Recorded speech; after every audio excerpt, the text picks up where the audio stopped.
In a world that celebrates diversity, yet struggles to fully embrace it, racial injustice remains to be the unyielding shadow behind societies across the globe. Racial injustice is not just an issue of the present. It is a wound inflicted by centuries of oppression, segregation, and discrimination in different countries in the world. Come with me as I unwrap this social issue and discuss into detail on how to help this situation and leverage ourselves from this problem. I'm going to show you some of the ways through which racial injustice manifests itself in the world societies today. So number one is economic disparities. We find that different people, different individuals across the world have very big gaps in salary and even how the employers consider qualifications when they want to hire or employ individuals based on their racial origins or color. Number two is education inequalities.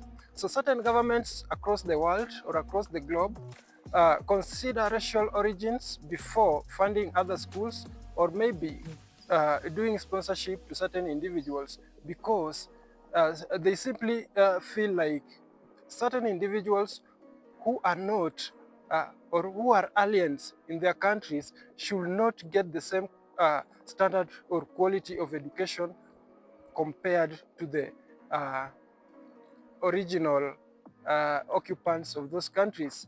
Number three is limited access to health facilities in these countries. This makes it difficult for aliens in certain countries across the world to access free medication, free medicine, or health services at large, therefore limiting their health statuses in these countries. Now, here are some of the ways or effects of racial injustice in our communities across the globe. Number one is psychological and emotional tone. So you find that when you are in a certain country, or these individuals who face racial injustice, racial segregation, and oppression on basis of their racial origins or color, they tend to suffer most from mental health issues because they keep on asking themselves their mistake as to why they found themselves into certain settings or areas which they are not considered to be legally living in.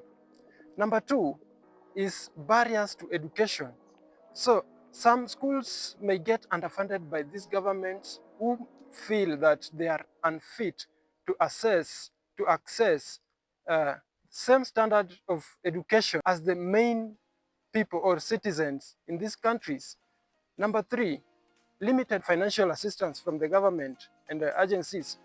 So this makes it difficult for aliens or people with different racial origins in these countries to start and maintain even their businesses, which can sustain them due to limited support from the government. Ladies and gentlemen, tackling racial injustice requires collective effort, transcending borders and ideologies. We can use education, empathy, and accountability to help us change the societal mindset towards this social issue.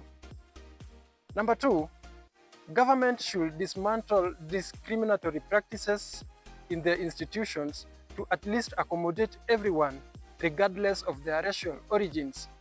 Corporations and firms also must use the correct strategies to employ or to hire individuals without looking at their racial origins or colors. Ladies and gentlemen, Black Lives Matters. Asians' lives matters. Let us stop the hatred. We can do this. Thank you.